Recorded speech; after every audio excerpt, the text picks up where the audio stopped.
Tahun di Rumah Aja. Pekan ini kita sudah memasuki tema 3 yang berjudul tentang tokoh dan penemuan. Dan hari ini kita akan belajar tentang pengertian hak. Apa itu hak?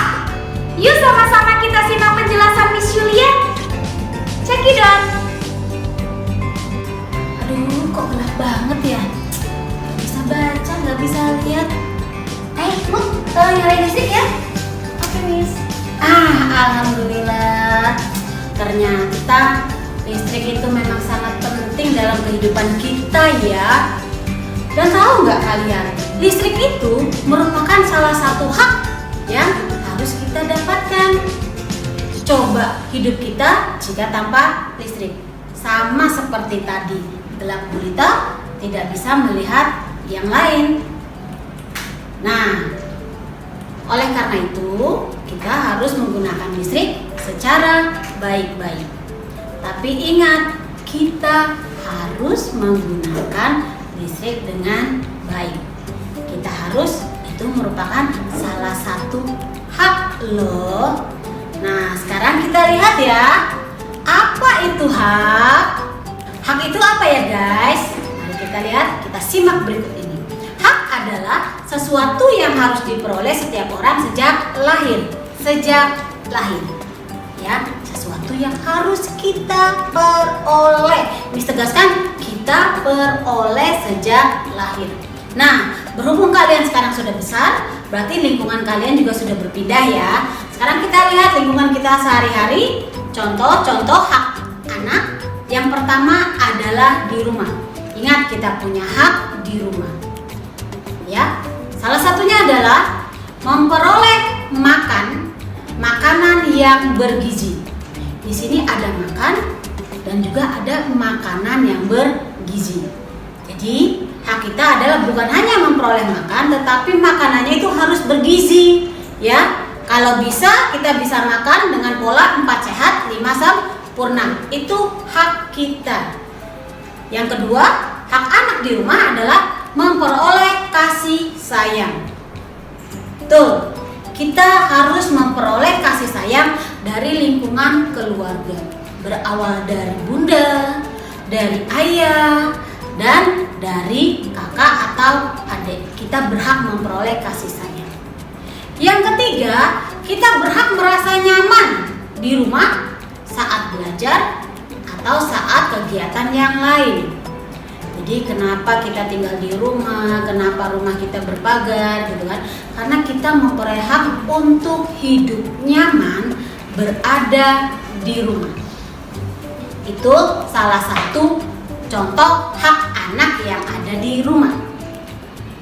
Kalian boleh berpikir hak apa lagi ya yang bisa kita peroleh di rumah.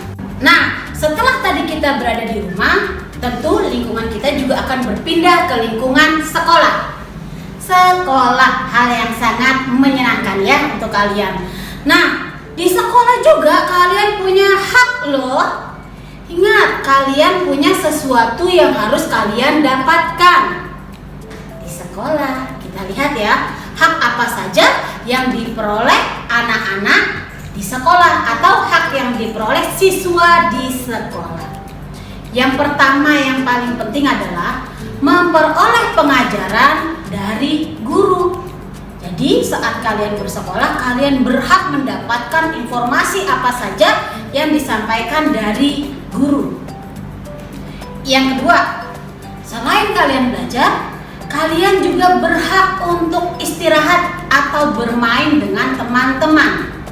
Karena memang bermain itu hal yang perlu bagi kalian.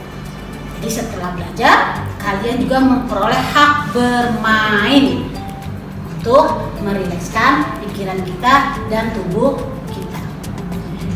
Salah satu hak lagi anak di sekolah yaitu belajar dengan nyaman di sekolah. Betul, belajar membutuhkan posisi yang nyaman dan tenang. Kita bayangkan kalau kita belajar di samping tempat keramaian. Nah, otomatis konsentrasi kita dalam belajar juga akan berkurang. Tapi ini contoh salah satu ya. Ada hak yang memang bisa kita dapatkan dan ada juga hak yang belum bisa kita dapatkan. Itu merupakan salah satu contoh hak anak di sekolah. Ya, selain di rumah, selain di sekolah, kita juga sebagai warga masyarakat. Di lingkungan masyarakat, kita juga mempunyai hak, sesuatu yang harus kita peroleh. Salah satunya yang paling gampang kita dapatkan adalah bermain di lingkungan yang bersih. Ya, kita boleh ya, kita harus bermain di lingkungan yang bersih. Untuk mendapatkan lingkungan yang bersih, tentu harus diadakan kerja bakti ya, biar lingkungannya bersih loh. Oleh karena itu, hak kita yang kedua adalah ikut serta dalam kerja bakti di lingkungan. Meskipun anak-anak, kita juga boleh loh ikutan kerja bakti dengan orang-orang dewasa. Contohnya membantu dalam hal yang ringan saja ya, membantu menyiapkan apa yang dibutuhkan oleh orang dewasa. Yang ketiga, hak kita di lingkungan masyarakat adalah memperoleh rasa aman saat bermain. Rasa aman saat bermain. Ya, berarti di lingkungan masyarakat harus diadakan sistem keamanan atau orang-orang yang menjaga keamanan di lingkungan tersebut. Itu merupakan contoh hak anak di lingkungan masyarakat.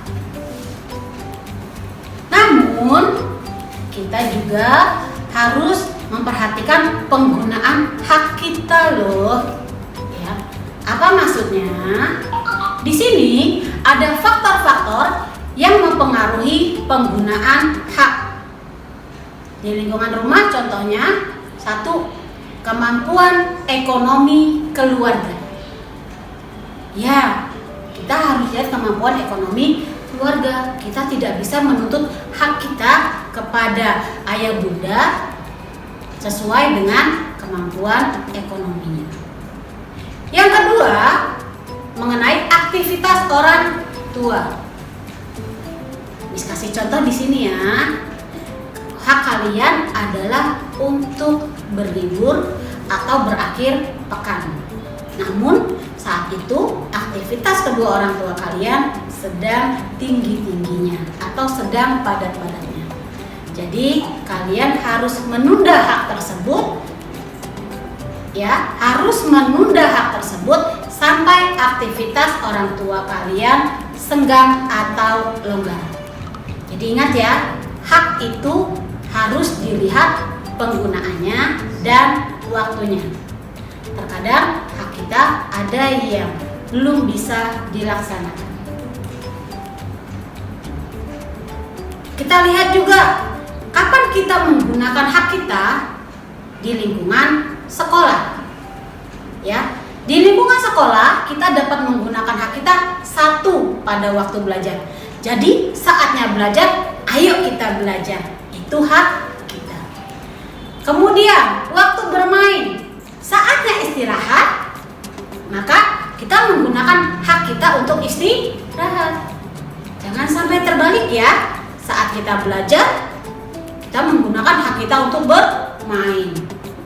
Saat bermain, malah kita menggunakan hak kita untuk belajar. Tapi itu baik sih gitu ya. Tapi ingat, istirahat itu memang perlu. Yang ketiga, hak berdiskusi.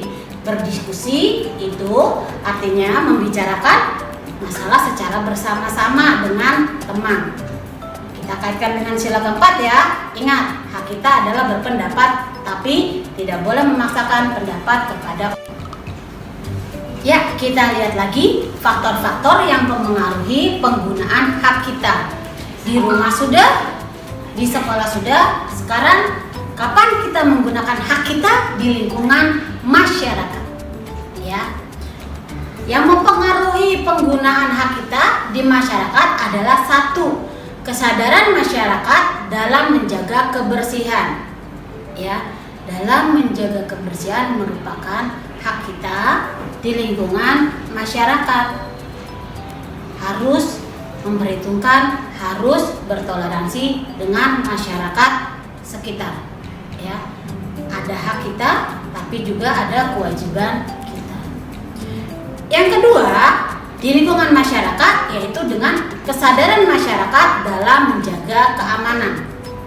Meskipun kita berhak mendapatkan keamanan yang dari lingkungan perumahan, ada pasarpam, ada patroli yang lain, tetapi dalam diri kita juga harus menjaga keamanan diri kita sendiri.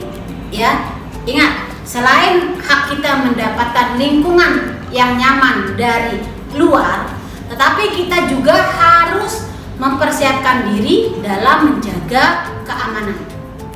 Nah, itu dia tadi beberapa faktor yang mempengaruhi penggunaan hak kita di lingkungan masyarakat.